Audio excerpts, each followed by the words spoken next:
Welcome back, everybody, to another amazing episode of Within Zionism, where we talk about Israel and pretty much everything that revolves around it.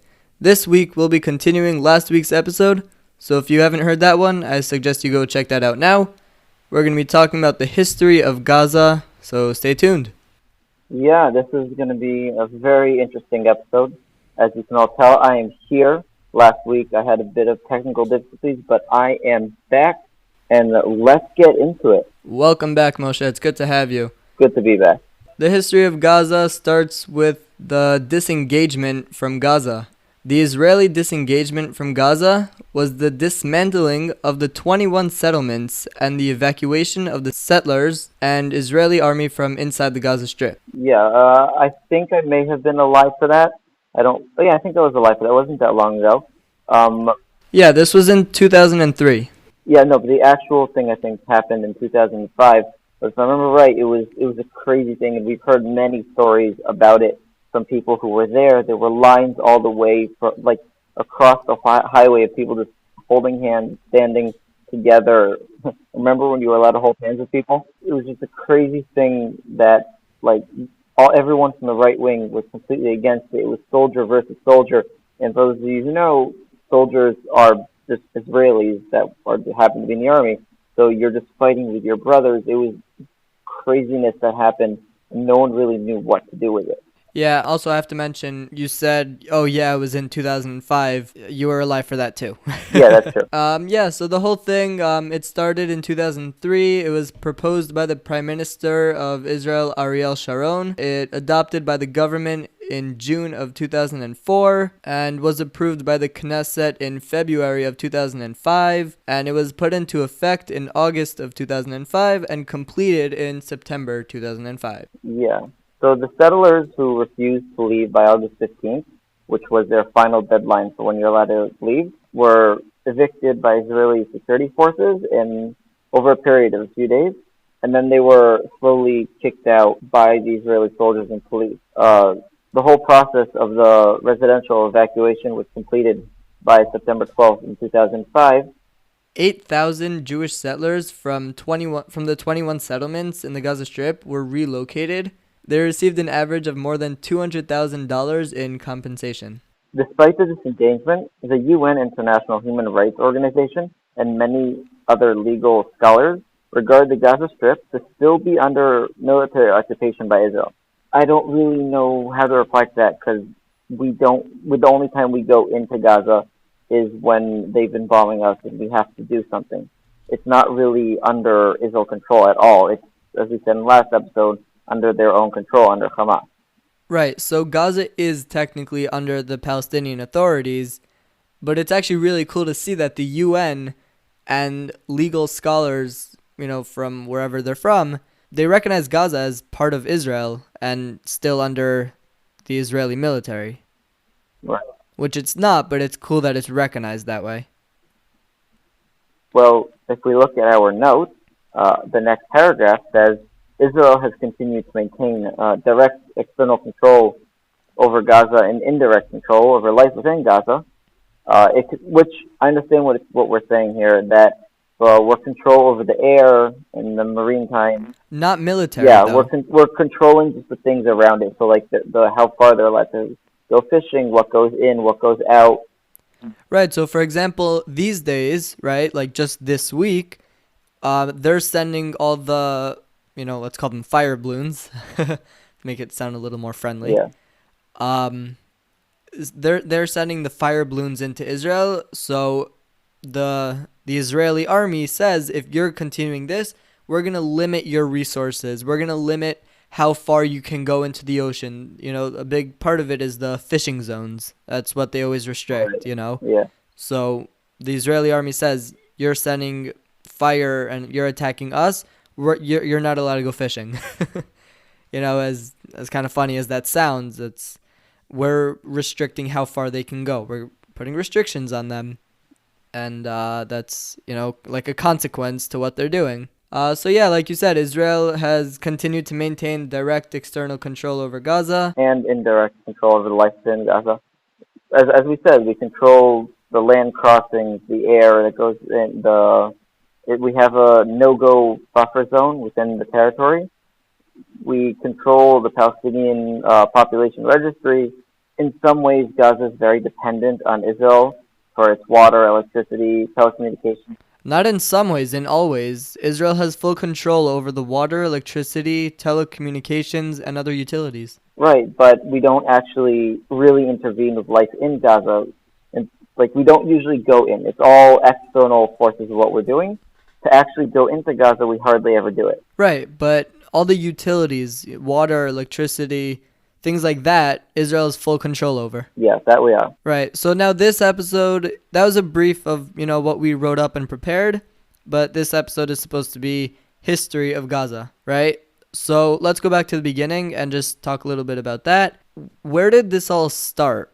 What did Israel get out of giving the Palestinians Gaza? So I think we mentioned this in our peace plan episode, where this was another attempt at peace. We're totally doing an episode in the whole whatever's happening right now, the UAE. It's still unfolding and it's still quite impressive. But basically, what happened? It was Ariel Sharon, the prime minister back then, was trying to come up with peace. People who were living in Gaza were being attacked rather frequently from the Arab settlements that were nearby. So he said that, okay, we'll give you this land and you'll leave us alone. That was in 2005, 15 years later, and we're having balloons and rockets. No. That was proposed in Yeah, but I mean, 2003. when it This is actually happened. 17 years later. When it actually happened. Oh, okay, fine. But still, the whole thing was brought up in 2003. 17 years later, no peace. Right. And also, many of the people who lived in Gaza, in the Gaza area, like Gush Katif and other settlements, many of them still don't have an official home. As in, they were displaced, and for a long time they were just put in different hotels and moved around. Many of them, Who? the people who Who are you talking the about? people who lived in the Gaza Strip that were relocated. The Jews, Yeah, you mean? The Israelis. yeah, the Israelis who were relocated. Many of them still don't have an actual place to live. Yeah, so like a large chunk of them were relocated and actually given yeshuvim, cities, whatever. But a good amount of the people who were relocated just are nomads, I think would be a technical. Yeah, so let's talk a little bit about that. It's really crazy, like the whole, like if you really think about it, I don't think people think about it enough. And like I've heard stories, people would come to schools and talk about what happened and like how they were there, like their family was kicked out, or a soldier who had to kick out, his brothers from their Well, homes. yeah, our teacher in 11th and 12th grade back when we were in high school, he happened to not be in duty at the time, but he went down there to be with the protesters, but they were giving out sleeping bags or stuff like that to soldiers. So he told us that like he put on his uniform, got a sleeping bag, and went right back to the people who were protesting, because it was that level of we are all one country. The soldiers are one of us, and it was brother against brother. Right. So it like imagine just being given orders to take your brothers out of their homes and say, just go find a new place to live. Yeah, That's insane. And imagine, and the other way around also. Imagine being in your home and your own soldiers coming in and telling you to leave. yeah, Imagine you wake up tomorrow morning. Imagine you go home today. You go home today and a soldier is waiting by your front door and says, "We're packing your things for you and we're going to take a bulldozer and knock down your house. You need to find somewhere else to live now." yeah. I can't even imagine something like that happening. It's completely crazy and just unimaginable that went through the Knesset, that went through everything until it actually happened. It was a 2-year process. Like that's a long time to be discussing this for a small piece of land. It's not like a major. It's crazy. And like to think today, like what if it didn't get approved by the Knesset? Imagine if that land was still ours. Honestly, I don't think there would be any difference No, in there wouldn't. peace-wise other than the fact that it wouldn't be Hamas right there.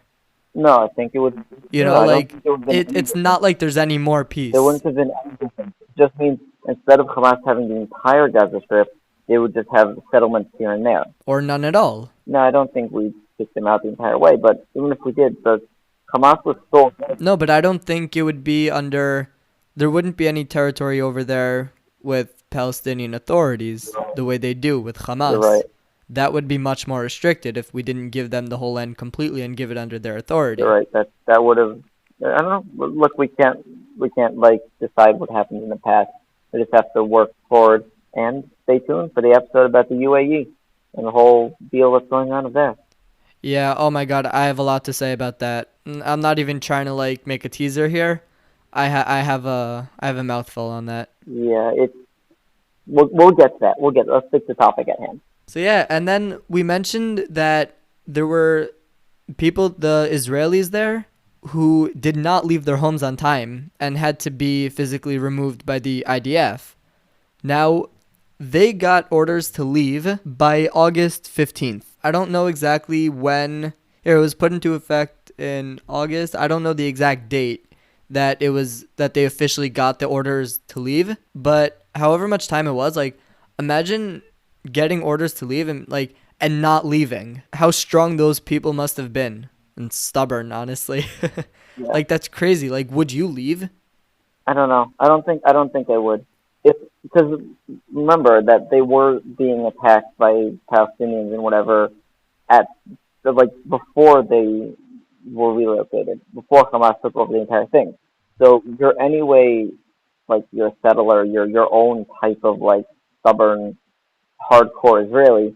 I don't think I would leave. I think I would have been one of the people just to stay there and fight till the end. But that's crazy. Like you can't even answer that. Like, you're saying that you wouldn't leave, but honestly, that's insane. Like right now you live in a peaceful neighborhood and you wouldn't even think about the people who are living near Gaza now and who are having, they're getting rockets and fire balloons thrown towards them every day, multiple a day. I think there's been an average of about 35 fires in Israel per day in the past like 2 weeks, week and a half. Yeah, so think about the people who are And they're living not there. leaving. They're their own type of Israeli. They're their own like they're settlers. They've got their own mindset. So I'm basing off my answer off of if I was been living there, I would have anyway had that mindset along with everyone else. That's what I'm basing it off of. Right. So let me ask you this. Would you live there now? Would you right now move to the Gaza border? No, Sdero. no, I wouldn't. I'm not. I'm not. I don't. I could not be able to do that. It's insane. It's a I have different like thing. major respect for the people who It's live a there. different type of break. Like imagine if those people were scared to live there and just decided to move out. Yeah, then Gaza would just keep expanding. Then all that would become Palestinian land. Yep. That would all be conquered by the Palestinians and they would just grow from there. And the more they move their border closer, to the center of Israel, they're just gaining more land. We need those people there. Those people are stronger than the IDF sometimes by just literally by living there. Yeah, it's amazing. They've got a bravery that many people don't. We should interview some of them at some point. Sure. If you're listening to this and you live near the Gaza border, reach out to us on our website, wzionism.com, or email us at withinzionism@gmail.com. That'd be really cool. I would love to hear some stories from there. Yeah. These days, it's just insane what's going on there. Like I said before, all the fire balloons and there's been rockets and Yeah. there's this whole thing. I didn't read too much about this, but people from Egypt went to Gaza to talk about the money from Qatar and to try to find like a deal to make over there so that they could stop. So it's actually really cool that Egypt is helping Israel. Yeah, no, I saw a headline. And I read part of the article. I don't remember. I think it was a Jerusalem Post that basically the Arab world and most Middle East, all the way from the UAE to I don't remember what other countries, are fed up with the Palestinians and just everything that they're doing. Like that's why everyone, the second one person broke the ice and was like, okay, we'll do a peace plan of Israel. Suddenly, everyone is now doing it. But again, we'll get into that in the actual episode. Well, my point was that clearly the rest of the world is most of the world does not really like everything that the Palestinians are doing, and they do actually want peace here. Yeah, I'm not even gonna bother saying my. Again, I have what's on my mind. I'm gonna avoid getting into that right now. Okay. Okay, that wraps up another amazing episode of Within Zionism. Yeah. Well, again, we'll go into other things next week, so stay tuned. As we say every week, you can find all of our sources on our website at wzionism.com. We're currently upgrading the site a lot, so you'll see things change. You can find all of our sources on the Learn More button all the way at the bottom of the screen. It works. We last few episodes said it might not work. It works now.